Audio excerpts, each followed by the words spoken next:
नमस्कार साथियों, स्वागत है आप सभी का अंकित इंस्पायर्स इंडिया पर। मैं हूं अंकित अवस्थी। चर्चा में है पश्चिम के देशों का पश्चिम के युद्ध में शामिल होना। जी हां साथियों, डोनाल्ड ट्रंप जो बीते कुछ दिनों से मदद मांग रहे थे अपने नाटो सहयोगियों की, मित्र राष्ट्रों की, उन्हें मदद मिल गई लगता है, क्योंकि ट्रंप ने जिस तरह से बीते कुछ दिनों में हेल्प का आह्वान किया था और नाटो देशों ने मना किया था, वही नाटो देश अब ट्रंप के कहने पर आगे बढ़ते दिख रहे हैं।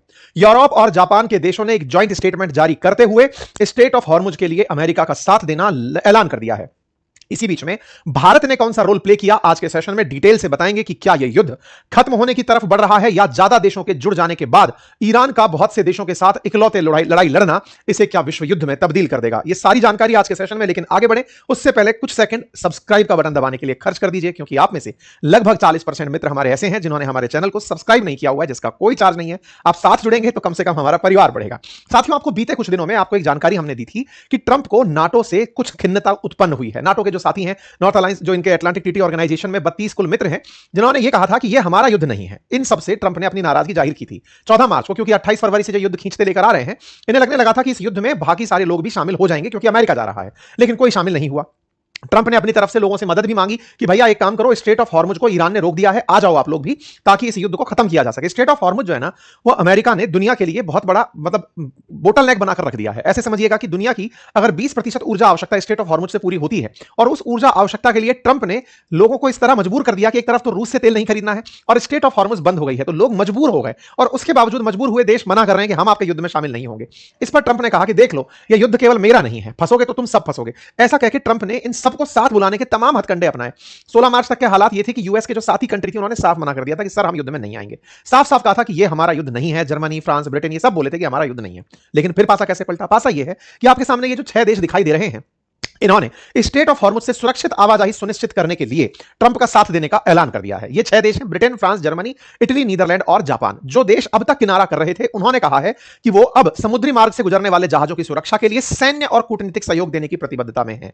मतलब कि अब ये लोग भी सेना भेजेंगे और डिप्लोमेसी से बातचीत करने का रास्ता अपनाएंगे। इन 6 देशों ने ईरान के हमलों की निंदा की है, ईरान पर हुए हमलों की नहीं। इनका कहना है कि ईरान ने जो हमले किए, उनसे वैश्विक ऊर्जा आपूर्ति पर असर पड़ा है। मैंने आपको कल भी जब सेशन साझा किया था, तब कहा था कि एलपीजी संकट अब उत्पन्न होने वाला है। कारण बताया था कि कतर के जो मेन रिफाइनरी है, उस पर जब हमला ईरान ने किया तो वर्ल्ड का 20% एलएनजी सप्लाई प्रभावित हो गया।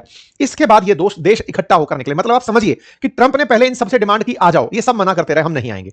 इजराइल ने साउथ पर्स पर हमला किया, ईरान के हमला किया तो ईरान ने बदला लिया कतर से बदला लिया, कतर पर गोला गिरा, उसकी ऑयल सप्लाई रुकी, उसने एलएनजी सप्लाई रोकी। जैसे ही उसने रोकी, सबकी दुनिया भर के देशों के पास अचानक एलएनजी का क्राइसिस दिखाई देने लगा। एक तरफ स्ट्रेट ऑफ हॉर्मुज रोक रखा है और एक तरफ जहां प्रोडक्शन हो रहा है वहां मार कर दिया।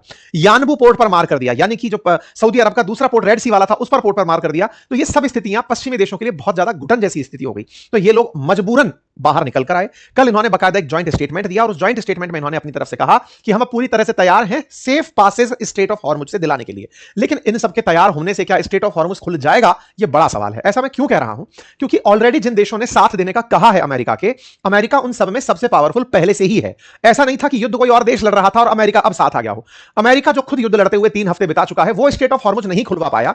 तो इन देशों के आने से स्टेट ऑफ हॉर्मुज खुल जाएगा, यह गलतफहमी हो सकती है। लेकिन फायदा क्या हो सकता है कि अमेरिका जो अभी वर्ल्ड में अकेला पड़ रहा था, जिस तरह का नैरेटिव बनता जा रहा था कि अमेरिका इजराइल के कारण कूद गया लेकिन दुनिया का कोई देश साथ नहीं है, इस नैरेटिव वॉर में वो अब थोड़ी बढ़त बना लेगा कि अमेरिका के साथ भी लोग जुड़े हैं। अदरवाइज अमेरिका के साथ साथ दुनिया का कोई भी देश अगर पावरफुल जुड़ता, तो ईरान तो पहले ही कह चुका ना कि जब मैं अमेरिका से नहीं डरा तो तुम्हारी तो मिसाल ही क्या है। ऐसे में सारे देश जो इनके जुड़े, उनका तो अपनी तरफ से रेडीनेस आया ही। Britain, France, Germany, Italy, Netherlands, Japan ने तो ज्वाइंट स्टेटमेंट दिया ही दिया।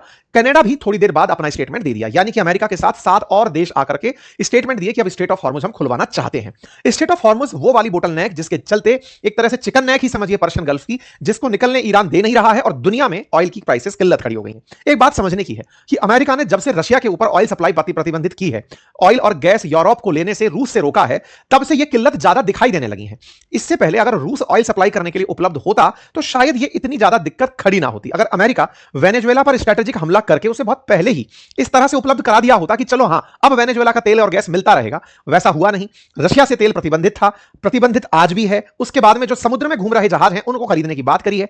स्टेट ऑफ हॉर्मुज बंद हो गया तो सप्लाई बाधित हो गई। सप्लाई बाधित हुई तो ऑयल प्राइसेस अब बढ़कर के जहां $60 प्रति बैरल चल रहे थे, अब $150 प्रति बैरल तक, 3 गुना तक बढ़ गए हैं। इसी के चलते इन देशों को अपनी ऊर्जा आवश्यकता की पूर्ति के लिए आना ही पड़ा। मतलब ये कहानी कुछ ऐसी हो गई कि यूरोप अब जिस तरह से कहते हैं ना कि भाई खुद ही जबरदस्ती इस युद्ध में शामिल हो गया, इसको शामिल करने के लिए कोई भी ना तो ये यूरोप खुद तैयार था और ना ही अमेरिका चाहता था कि मैं यूरोप को लेकर जाऊंगा, लेकिन मजबूरी ये फंस गई कि उसको किल्लत खड़ी हो गई है। आप सभी को याद होगा रशिया यूक्रेन युद्ध के चलते 2022 के बाद यूरोप ने अमेरिका के कहने पर रशिया से तेल परचेज करना बंद किया था। यह तय कर दिया था कि 2027 तक यूरोपियन देश रशिया से एलएनजी सप्लाई नहीं लेंगे। एक बात यहां पर जानना जरूरी है, जरूरी यह है कि आप और हमारे लिए एलएनजी शायद इतनी महत्वपूर्ण ना होती हो, हम पेट्रोल डीजल पर ज्यादा डिपेंडेंट है, एलपीजी पर ज्यादा डिपेंडेंट है, लेकिन एलएनजी लिक्विफाइड नेचुरल गैस जो कि मीथेन गैस होती है, CH4 गैस होती है, उस गैस पर यूरोप की निर्भरता बहुत ज्यादा है। और उसके पीछे का कारण है यूरोप जिस क्षेत्र में पड़ता है, दैट इज टेम्परेट रीजन, जहां बर्फ ज्यादा पड़ती है, सर्दी ज्यादा होती है, वहां पर घरों को गर्म रखने के लिए एलएनजी का हीटर पूरे घरों में चलता रहता है। घरों को अंदर से वार्म करने के लिए एलएनजी सप्लाई का इस्तेमाल किया जाता है। रशिया इनके लिए एक बहुत बड़ा सप्लायर हुआ करता था। अमेरिका ने यूरोप को सबसे पहले रूस से एलएनजी परचेज करने पर रोक लगाई कि तुम यहां से परचेज नहीं करोगे अगर तुम वाकई में यूक्रेन का साथ देना चाहते हो। ये लोग तैयार हो गए। अच्छा, इसके बाद यूरोप ने अल्टरनेट तैयार किया अपने ही एक देश को जिसका नाम था नॉर्वे, कि भैया तुम हमें गैस भेजना, और दूसरा देश बना अमेरिका। बस यहीं से सारा खेल बिगड़ना शुरू हुआ। अमेरिका यूरोप के लिए गैस का एकमात्र सप्लायर बन गया नॉर्वे के अलावा, क्योंकि एक तो अपने ही यूरोप का एक देश है और एक अलग से अगर बना तो वो यूएसए था। यूरोप की कुल एलएनजी आवश्यकता का जो इंपोर्ट होता है उस इंपोर्ट का 80% 2030 तक अमेरिका अकेला करेगा। अब आप सोचकर देखिए, डिपेंडेंसी में अगर आप सारा की सारा एलएनजी एक देश से परचेज कर रहे हैं तो उसकी नेगोशिएटिंग पावर कितनी हाई होगी। आज स्टेट ऑफ हॉर्मुज में भारत लगभग 40% ऑयल इंपोर्ट करता है। अगर सोचकर देखिए 80% हमारी निर्भरता स्टेट ऑफ हॉर्मुज पर होती तो हमारा हाल क्या होता। जो हाल आज जापान का हो रहा है, जापान का लगभग 75% ऑयल स्टेट ऑफ हॉर्मुज से होकर ही निकलता है। स्टेट ऑफ हॉर्मुज बाधित हुई तो जापान की इकोनॉमी में नुकसान आना शुरू हो गया। ऐसे में अमेरिका यूरोप ने अपना एकमात्र विकल्प बनाकर रख लिया। ट्रंप ने इसी का फायदा उठाया। ट्रंप ने पहले इनसे कहा कि युद्ध में चले आओ, दिक्कतें हो रही हैं। इन्होंने कहा यह हमारा युद्ध नहीं है। बोले कोई बात नहीं, याद रखना दिक्कतें तुम तक चलकर आएंगी, हमें तो कोई दिक्कत नहीं है। वो दिक्कत क्या थी कि एक तरफ तुम्हें रशिया से तेल खरीदना और गैस खरीदना मना करवा दिया, दूसरी तरफ हॉर्मुज बंद है, तीसरा तो मैं ही हूं, सप्लाई रोक दी तो तुम अपने आप घुटने टिका दोगे। हुआ भी यही साथियों। अमेरिका ने प्यार से जिस बात को समझाने का प्रयास किया वो यूरोप को समझ में आई, क्योंकि उन्हें यह दिखाई दिया कि हमारी आवश्यकता की पूर्ति करने वाला। आंकड़े उठाकर देखिए ना आप, 80% ऑफ एलएनजी इंपोर्ट 2030 तक अमेरिका कंप्लीट करेगा यूरोप की। आप इस तरह से देखिए कि जहां 2021 में Europe 121 billion cubic metre gas supply किया था, वो आज 37 बिलियन पर रह गया है, और अमेरिका जहां 21 पे खड़ा था वो 81 पर चला गया। 4 टाइम्स ज्यादा अमेरिका ने यूरोप से विकल्प छीन लिया। यूरोप के जो देश ऑयल और गैस इंपोर्ट करते हैं उसमें गैस का ज्यादा रोल है, वो गैस अब पूरी तरह अमेरिका आधारित होने लगी है। यूएस आने वाले समय में 80% तक यूरोप की आवश्यकता पूरी करेगा, और यूरोप खुद की आवश्यकता का 40%, मतलब कि इंपोर्ट का 40% नहीं, खुद की टोटल आवश्यकता का 40% केवल अमेरिका पर निर्भर है। ये तमाम वो एग्रीमेंट हैं जो इन देशों ने किए हुए हैं अमेरिका के साथ कि साहब हमें आप गैस भेजते रहना। तो अमेरिका ने कुछ नहीं किया, केवल ये याद दिलाया कि सुनो मैं कोई टैरिफ वैरिफ नहीं लगा रहा हूं, बस ये कह रहा हूं कि मेरे पास भी तेल थोड़ा कम हो रहा है, गैस थोड़ी कम हो रही है, देखा जाएगा। बेचारे चले आए। यूरोप तो समझ में आया, जापान की कहानी कैसे आई देखो। यूके और जापान वो दो देश हैं जो इस युद्ध में इसलिए नहीं है। आप कहेंगे कि सर यूरोप के साथ साथ जापान का आना तो साथ में अलाई का साथ में आना है, नहीं।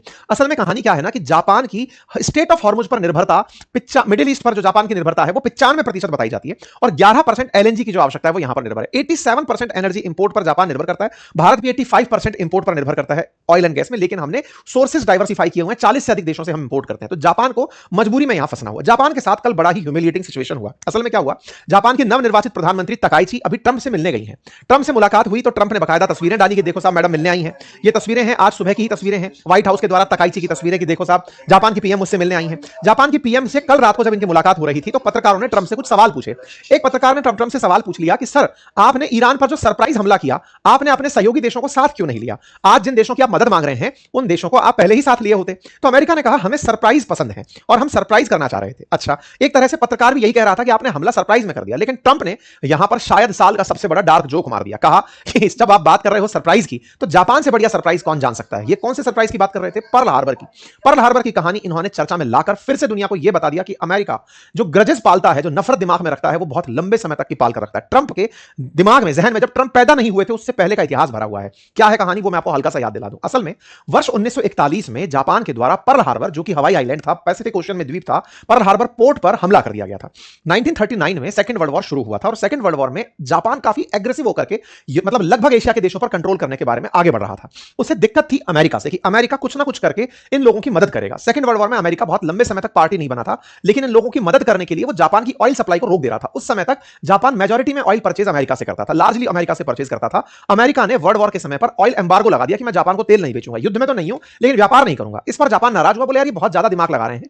पैसिफिक ओशन में इनका जो पर्ल हार्बर द्वीप है वहां पर इनकी पैसिफिक कमांड है। अगर हम वहां चलकर हमला कर दें तो पैसिफिक ओशन में अमेरिका खड़ा ही नहीं रह पाएगा, और अगर हमने हमला कर दिया तो जब पूरे एशिया पर जापान कंट्रोल करने निकलेगा, क्योंकि उस समय कोरिया का जो peninsula, North Korea, South Korea, China, इन सब पर तो कब्जा करते हुए जापान आगे बढ़ रहा था। ऐसे में बोले एक बार उसको न्यूट्रलाइज कर देते हैं, और उसको न्यूट्रलाइज करके फिर हम आसानी से आगे बढ़ेंगे।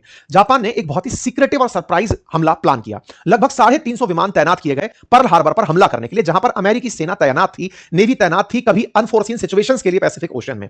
इनके सरप्राइज हमले में लगभग 2500 अमेरिकी सैनिक मारे गए, कई युद्धपोत बर्बाद हुए। अमेरिका ने अब तक यह कल्पना नहीं की थी कि इस पर इतना बड़ा हमला हो जाएगा। जापान ने बड़ी ही सोची समझी रणनीति से पर्ल हार्बर पर हमला कर दिया था। बस उसी हमले को सरप्राइज हमले में आज तक का सबसे बड़ा हमला माना जाता है। ट्रंप ने वही याद दिलाते हुए कहा कि 2500 सैनिकों को आपने मार दिया। यह नहीं बोला, आपने कहा पर्ल हार्बर जो जापान ने सरप्राइज किया, उससे ज्यादा सरप्राइजिंग क्या हो सकता है। अब एक पॉइंट यहां पर नोटिस करने का है कि अमेरिका ने उसी पर्ल हार्बर का बदला हिरोशिमा नागासाकी पर बम गिराकर, न्यूक्लियर बम गिराकर लिया था। तो क्या आने वाले टाइम पर स्थितियां और विकट होंगी अगर रेफरेंस में आपके पर्ल हार्बर चल रहा है, आपके रेफरेंस में वर्ल्ड वॉर 2 चल रहा है। इसीलिए चिंता यह है कि क्या ये जो पटकथाएं रची जा रही हैं, ये वर्ल्ड वॉर 3 की तरफ बढ़ रही हैं। यह सिचुएशन काफी ज्यादा चर्चा की रही।